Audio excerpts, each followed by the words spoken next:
اعوذ بالله من الشیطان الرجیم. بسم الله الرحمن الرحیم. الحمدلله.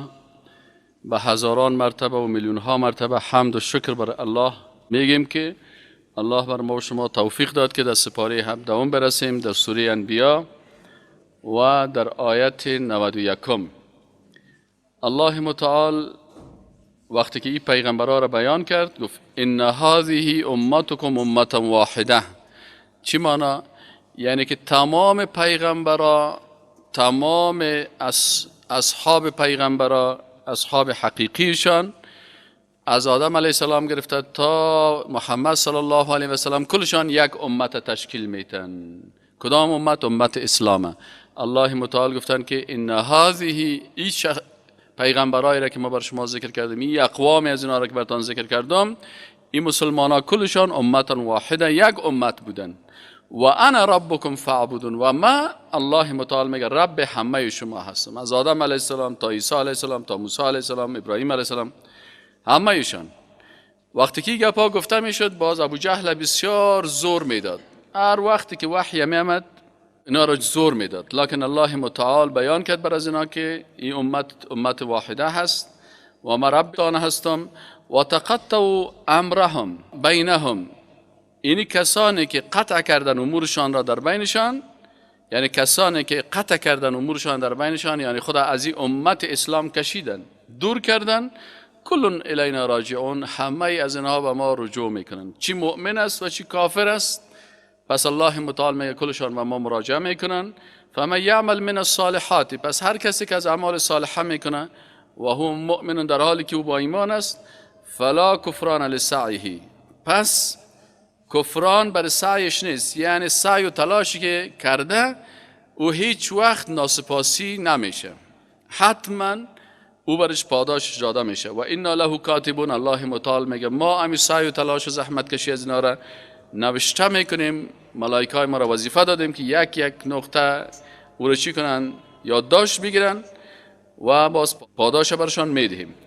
و حرام علی قریة، و حرام است یا ناممکن است بر یک قریه‌ای که اهلکناها، ما او را هلاک بکنیم، انهم لا یرجعون، اونا باز رجوع کرده نمیتونن. یعنی قریه که به اساس گناهشان سرشان غضب الله نازل میشه، باز الله متعال میگه که او قریه را باز دیگه پس ما برشان فرصت مراجعه را نمیتیم، حتی تا زمانی که اذا فتحت یاجوج و ماجوج، وقتی که یاجوج و ماجوج باز بکنن امو صد که در مقابلشان قرار دارد، و هم من کل حدب ینسلون، اونا از هر جهت باز اینا چی میکنن؟ حرکت میکنن و حمله میکنن. و اقترب الوعد الحق، ای آمدن یاجوج و ماجوج که است، ای علامات قیامت است که قیامت بزرگ باز برپا میشه. یاجوج و ماجوج میاین و دیگه دجال اینیا هستن. و اقترب الوعد الحق، و قریب است وعده ذات حق که یگانه هست، وعده توحیدی که مطابق قرآن و سنت است، او قریب است. فاذا هی شاخصه، باز شما میبینین که باز میمانده باشه ابصار الذین کفروا، چشمای کسایی که کافر هستن، یعنی نمیتونن که چشم خدا بپوشانن، اما تو باز میمان از ور خطایی.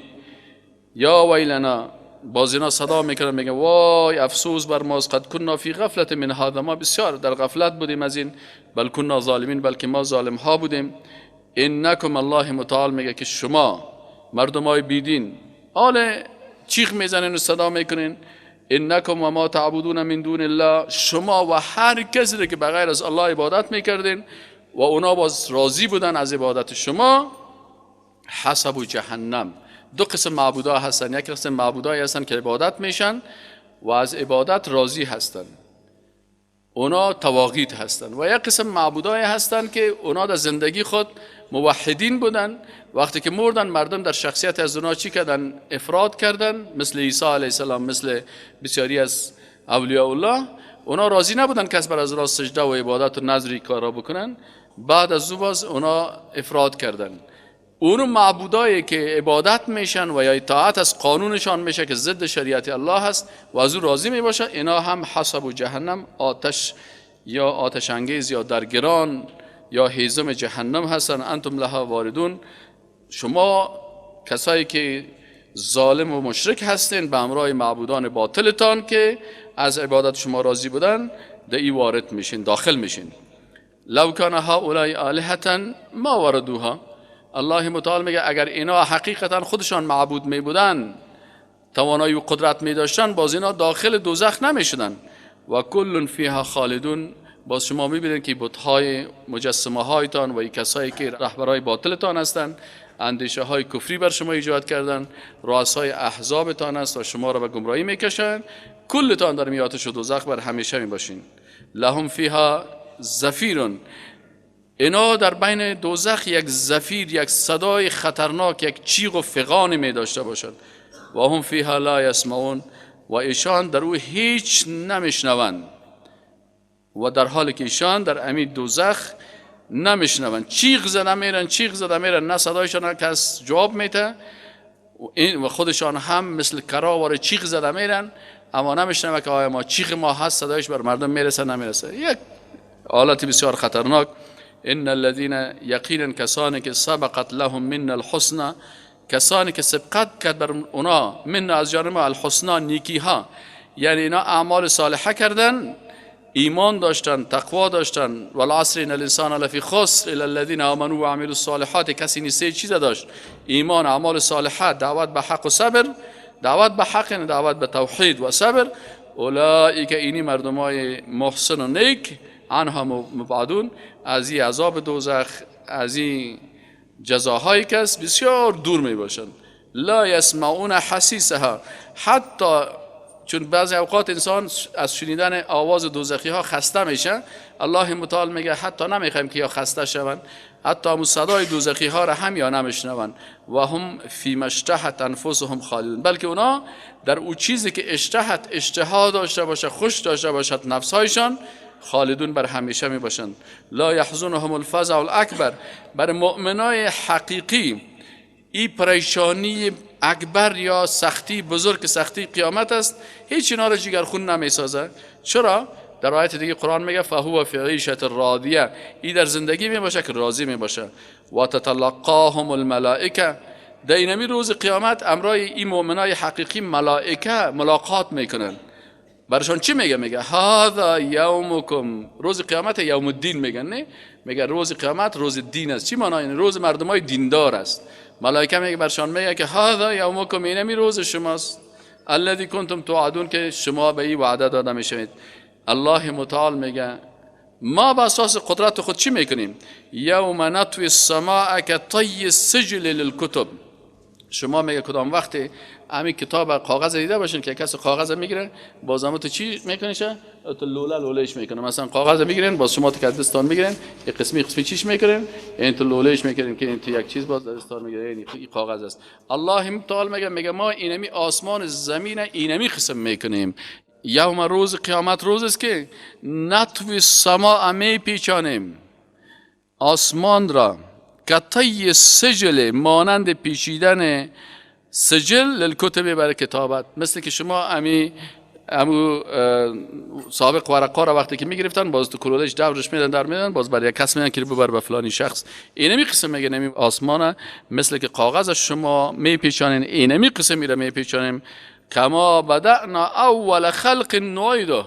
اینمی قسم آسمان هم میگردن اونجا در اول گفته بود کانت رتقا ففتقناها. زمین و آسمان با هم چسبیدگی بود، باز ما اینو جدا کردیم. الله متعال میگه ای آسمان ها پس همون قسمی که اولی بودن همون قسم بر میگردانیمشان، میچسبانیمشان. کما بدأنا اول خلق نعیده. اونم قسم در اول خلقت که بود اونم قسم بر میگردن. وعدا الله متعال میگه وعدا علینا، این وعده است بر ما، انا كنا فاعلین، ما این کار میکنیم که باز او وقت این مردم قدرت الله را ببینن و باز تسلیم شوند. باز او وقت تسلیمیشان به دردشان نمیخوره. ولقد كتبنا فی الزبور من بعد الذکر.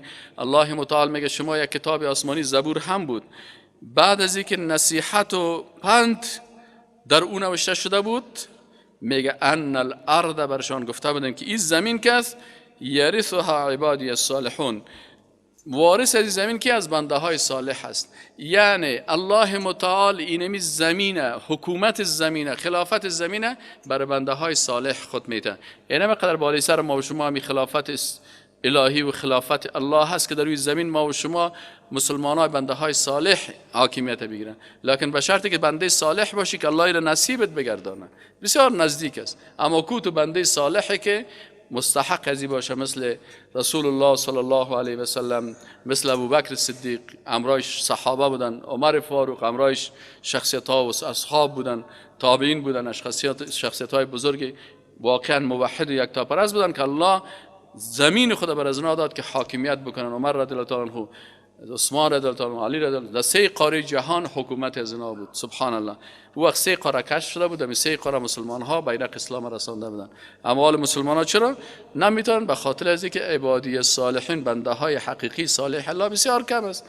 یکی رو ببینید در شرک در ذات مبتلا است، دیگر رو ببینید در شرک در صفات مبتلا است، دیگر رو ببینید شرک در عبادت است، به غیر الله رکوع، سجده، نظر، قربانی میکنن، نامش مسلمان است. بعضی کسایی رو بسیار مردم ها در شرک در حاکمیت قرار دارن، شرک در حاکمیت که قانون غیر الله را نسبت به شریعت الله ترجیح میتن، میگن دموکراسی از اسلام کده خوب است، و میگه سوسیالیسم از اسلام کده خوب است، و دیگه میگه کمونیسم از اسلام کده خوب است، و دیگه میگه قانون امریکا از اسلام کده خوب است.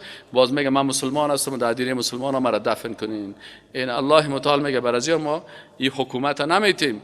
ان الارض یرثها، این از قدیم، از زمانی که زبور و تورات و انجیل نازل شده، این زمین حاکمیتش الله متعال میگه برای بنده های صالح خود میتیم. ان فی هذا لبلاغا، الله متعال میگه در یک تبلیغ است، یک مضمون کافی هست، یک پیام بسیار قوی هست لقوم عابدین، بر قومی که اونا حقیقتا عبادت الله را میکنن. و ما ارسلناک ای رسول الله صلی الله علیه و آله، ما تو را نفرستادیم الا مگر رحمت للعالمین، که تو رحمت بر عالمیان باشی. رحمتی هستی که رحمت الله را بر از میاری. توحید رحمت الله هست، قرآن رحمت الله هست، سنت رحمت الله هست، عبادت الله رحمت الله هست، اخلاق اسلامی رحمت الله هست، تطبیق شریعت الهی رحمت الله هست. اینی رحمات کلش رسول الله صلی الله علیه و سلم بر بشریت آوردن. قل انما، بگوی رسول الله صلی الله علیه و سلم بر از این مردم بگو که ما یک انسان عادی هستم، ولی انما یوحى الی، ما فقط مخلوقی هستم که بالای ما وحی میشه. در قسمت ما زیاده روی، زیاد افراط نکنین. انما الهکم، یقینا که معبود شما که ذاتش عبادت میشه، مستحق رکوع و سجده و نذر و قربانی و مستحق تمام عبادت‌های قلبی، عبادت‌های فکری، عبادت‌های بدنی، عبادت‌های مالی، تمام عبادت‌ها که است، عبادت‌های قانونی، تمام عبادت‌ها خاص برای از او میشه. انما الهکم، معبود شما که ذاتش عبادت میشه و قانونش تطبیق میشه، اله واحد، معبود یگانه هست، او است مستحق همه ازی. و هل انتم مسلمون، پس آیا شما تسلیم میشین، مسلمان میشین؟ فان تولوا، اگر اینا اعراض کردن، رو گشتاندن، فقل، بگو برشان، آذنتکم علی سواء، خبر دادم شما را. بر چی خبر دادم؟ علی سواء، بر راه راست، بر راه صاف، بر راه پاک، بر راه درست. و این ادری، دیگه من علم غیب ندارم، نمیفهمم که، و این ادری، و من نمیدانم، اقریب ام بعید ما توعدون، که نزدیک است یا دور است آنچه که وعده داده میشین. این قیامت زود برپا میشه یا دیر برپا میشه، سبا برپا میشه، 100 سال بعد برپا میشه، 2 قرن 3 قرن بعد، من نمیفهمم. انه یعلم الجهر من القول، یقینا او خالق شما که اله واحد است، او میدانه آشکار آنچه را که انجام میتیم، من القول، از سخنان، و یعلم ما تکتمون، آنچه که در قلبتان است، او را از دیگران کتمان میکنین، میپوشانین. و این ادری، و میگه من این هم نمیفهمم، لعله فتنه لکم، شاید یک امتحان باشه برای شما، و متاع، یا یک متاع باشه، فایده باشه، الهین، تا یک زمان. من نمیفهم که فرصت دادن به فایده تان است، امتحان است برای شما، یا کدام متاع هست، این من نمیفهمم دیگه. الله متعال تا یک وقت مشخص هر چیز برای شما داده. قال رب احکم بالحق، میگه رسول الله صلی الله علیه و آله گفت که ای پروردگار ما، تو فیصله بکن بالحق، به حق. و ربنا الرحمن، و رب ما که است الله هست، الرحمن است که نعمتهای خود بر تمام مخلوقات خود میرسانه. المستعان او ذاتی هست که مدد از او خواسته میشه، باید بگی یا الله مدد. کمک از او خواسته میشه، باید بگی یا الله تو مرا کمک بکو. ایاک نستعین باید بگی الله مستعان است. یکی از اسماء الله الحسنا چی است؟ المستعان است. علامات ما تصفون بر آنچه که شما بیان میکنین.